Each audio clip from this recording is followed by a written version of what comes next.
This was the last place anyone saw Brianna Maitland. Last year, the Black Lantern Inn here in Montgomery shut its doors, but the mysterious case into this Franklin County teen's disappearance remains very much open. Faded flowers and tattered photographs, scattered pieces of an aging memorial along Route 118. It's like a hole inside of your heart.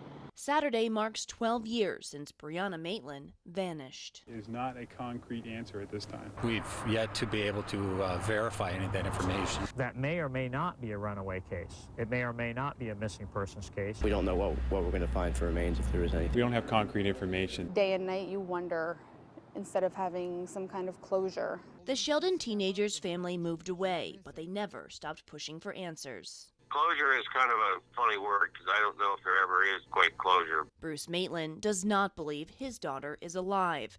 As time passes, he becomes less optimistic anyone will be held accountable. We've worked this case to death. Brianna's disappearance still haunts detectives like Major Glenn Hall. He says the clues just don't add up. This is an unusual case when a 17-year-old girl goes missing on a Friday night in a rural Vermont town.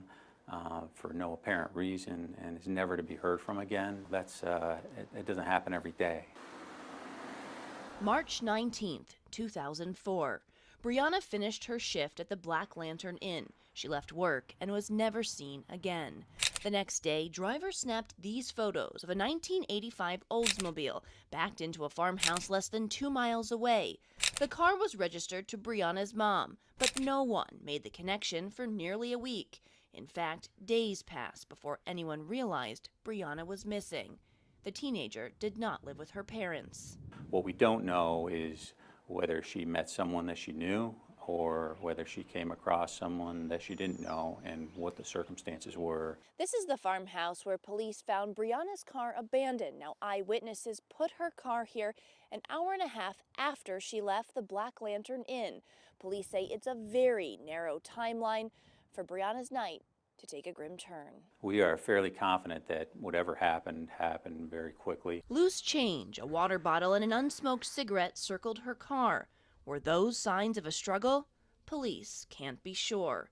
Inside, Brianna left 2 uncashed paychecks, and now police reveal they have DNA evidence from the car too. That physical evidence could potentially connect a suspect or a person that was there that night to that scene. Initially, Brianna was portrayed as a runaway with a drug problem, a theory that never sat well with her dad. People that initially did the investigation, in my opinion, completely dropped the ball. It's easy for people to feel safer about their kids if we're only the bad kid. It's a very safe kind of escape for them that, this certainly isn't going to happen to my child. Brianna had 2 jobs and was working on her GED.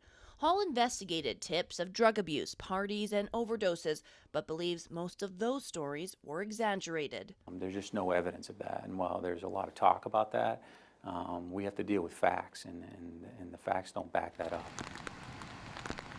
Glimmers of hope peppered the case too. One search turned up old jeans, Brianna's size, but no DNA. It's certainly bringing some hope to them. A surveillance tape from an Atlantic City casino surfaced. Friends said the mannerisms matched. But I didn't feel within my heart that it was Bree. Police now say their investigation points to foul play.